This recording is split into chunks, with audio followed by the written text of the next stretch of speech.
తమ్ముళ్ళు చెల్లెళ్ళు సేవలో పాల్పంచుకుంటున్న వాళ్ళు దయచేసి వినండి. మీరు సేవ చేయడం సైతానికి ఇష్టం లేదు. నువ్వు దేవుని సేవలో నమ్మకంగా ఉండడం సైతానికి ఇష్టం లేదు.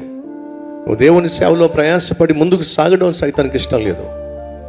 కాబట్టి ఎన్నో ఆటంకాలు తీసుకొస్తాడు. ఏదో విధంగా నిన్ను పని చేయకుండా, దేవుని పని చేయకుండా ఆపే పని చేస్తాడు. నువ్వు చేయాల్సింది ఏమిటి?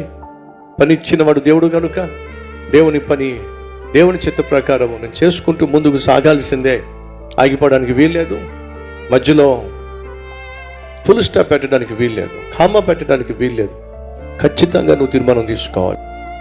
బైబిల్ సెలవిస్తుంది, మన విశ్వాసమునకు ఖర్చయ్యు దానిని కొనసాగించి కడముట్టించువాడు ఎవరో చెప్పండి? ప్రభు అయిన యేసుక్రీస్తు. అనగా ఆయన విశ్వాసాన్ని మనలో విత్తనం విత్తాడు, దానికి నీరు పోసాడు.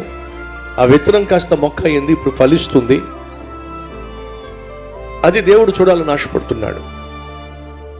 నీ విశ్వాస యాత్ర సగంలో ఆగిపోవడానికి వీల్లేదు, చివరి వరకు కొనసాగాలి.